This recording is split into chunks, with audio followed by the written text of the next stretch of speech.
Magandang hapon mga bata! Kumusta kayo ngayon mga bata? Mabuti naman kung ganon. Maaari ba kayong tumayo mga bata para sa ating panalangin? Panginoon, salamat po sa panibagong araw na ito upang kami ay natuto. Buksan niyo po ang aming isipan upang lubos na maintindihan ang aming mga aralin. Bigyan niyo din po ang aming mga guro, mga magulang, at mga kapag-aral ng lakas ng katawan at isipan na masigit namin kailangan sa araw-araw sa panahong ito. Ang lahat po ng ito ay aming dinadalangin sa iyo, aming Diyos Ama. Amen. Okay mga bata, manatiling nakatayo dahil may gagawin tayong pampasigla. Okay mga bata, tumayo kayo.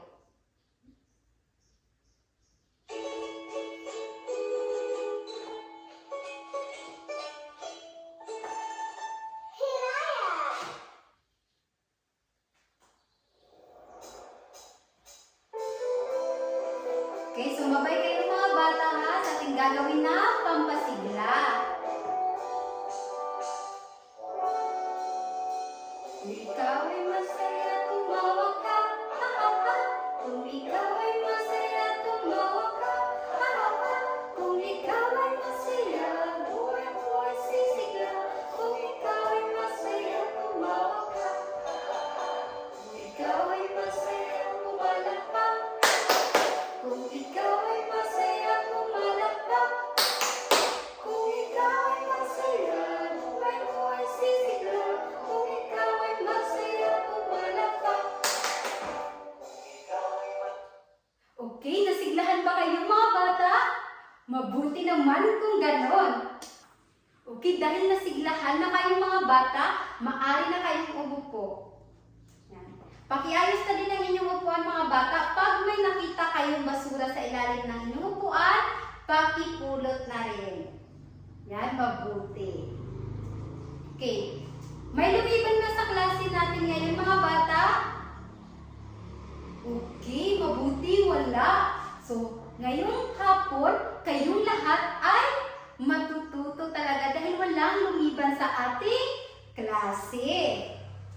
Okay mga bata, maaari nyo nang ipasa ang inyong takdang aralin kahapon.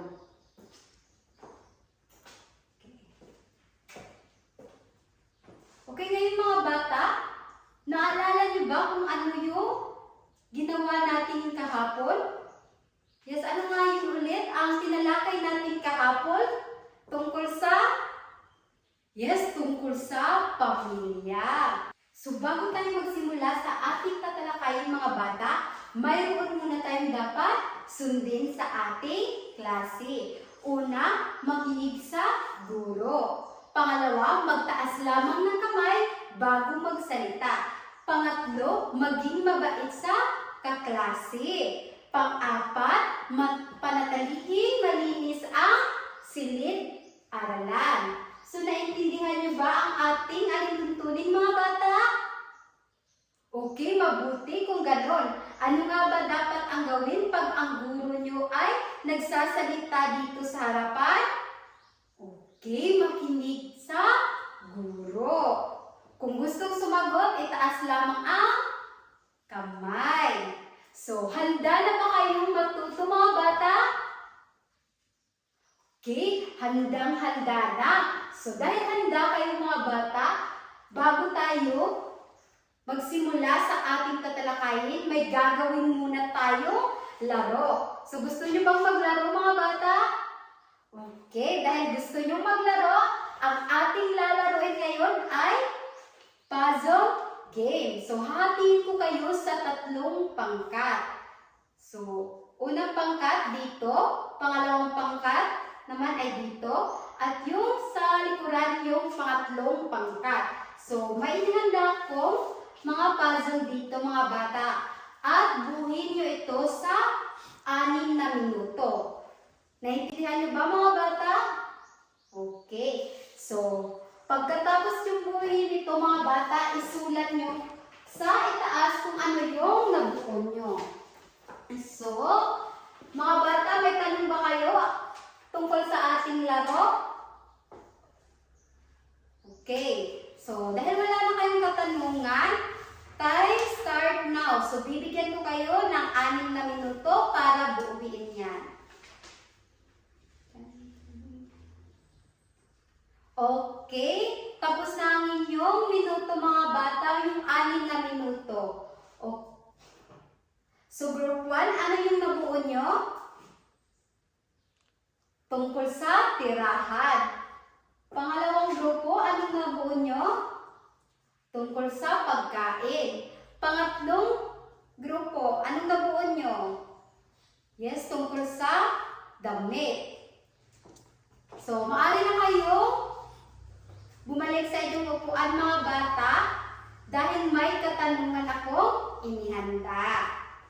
So, ano nga dapat ang gagawin mga bata? Kung gustong sumagot, itaas lamang ang kamay. Okay mga bata, mahalaga ba ang damit sa pang-araw-araw na buhay? Sige, itaas lamang ang kamay kung gustong sumagot. Yes, Joy. Yes, tama. Mahalaga ang damit sa pang-araw-araw na buhay dahil ito ay nag-prove protection natin sa ating katawan para hindi tayo mainitan, para hindi din tayo malamigan.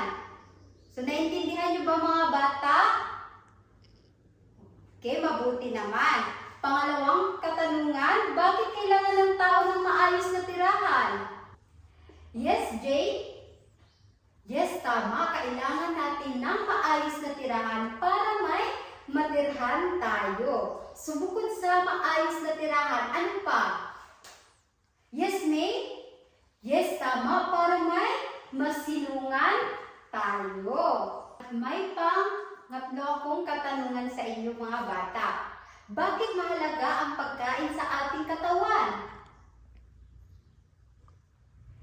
Yes, Jay. Yes, tama. Mahalaga ang pagkain sa ating katawan para maging malusog tayo. So, ano yung mga pagkain na dapat natin kainin? Yes, Jiki?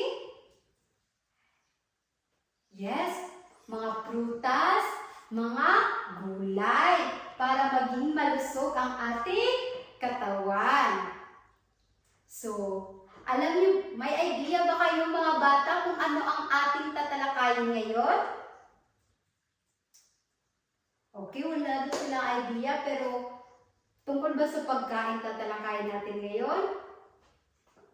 Okay, ang ating tatalakayin ngayon mga bata ay tungkol sa pangunahing pangangailangan ng tao.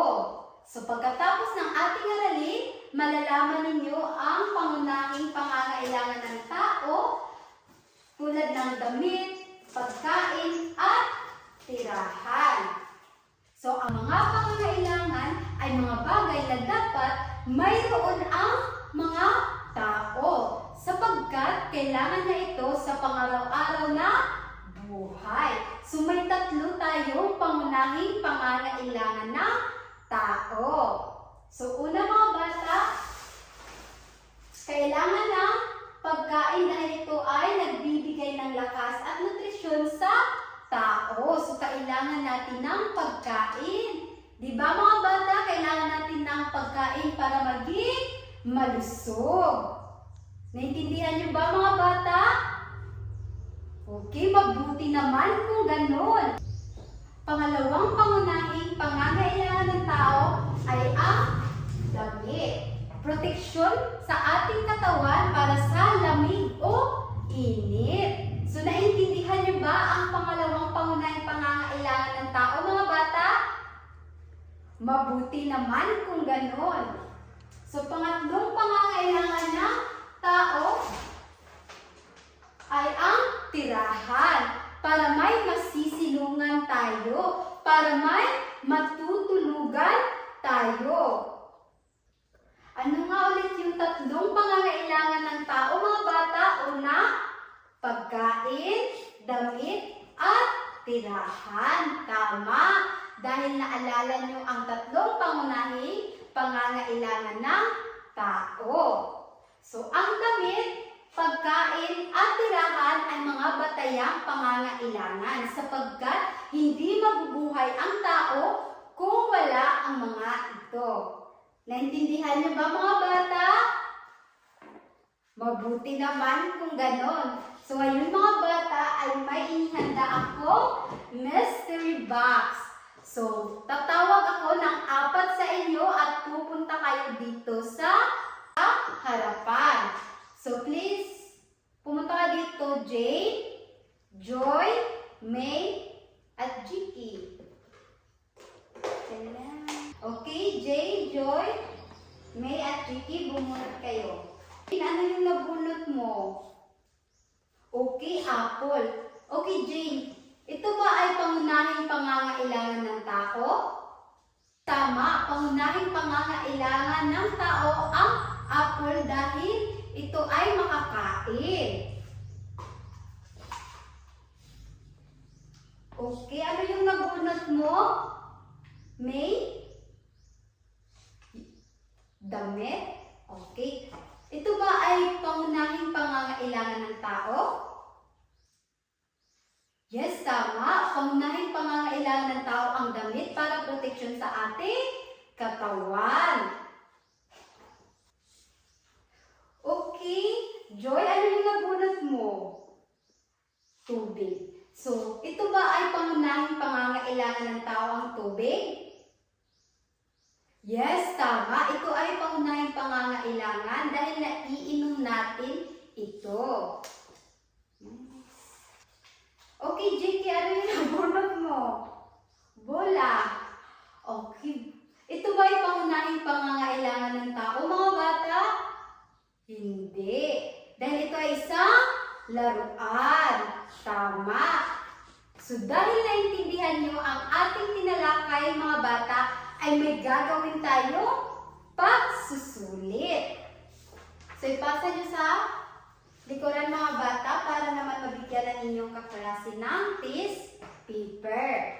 So, kulayan nyo ito mga bata kung ito ba ay pangunahing pangangailangan ng tao. Pag hindi pangangailangan ng tao, huwag nyo kulayan. So, bibigyan ko kayo ng 6 na minuto para sagutin iyan. Naintindihan ba mga bata? Mabuti naman. So, time start now.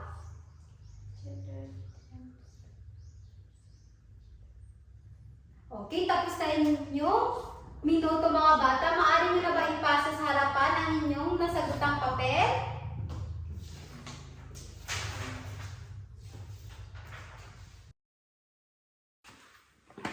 Okay mga bata, kunin nyo ang inyong kwaderno at isulat ang ating takdang aralin. So gumuhit ng 3 pangunahing pangangailangan ng tao at kulayan ito. So gawin nyo ito sa inyong tirahan mga bata ha. Huwag kalimutan ang ating takdang aralin. Naintindihan ba mga bata? Mabuti naman. So palakpakan nyo ang inyong sarili mga bata dahil kayong lahat ngayon ay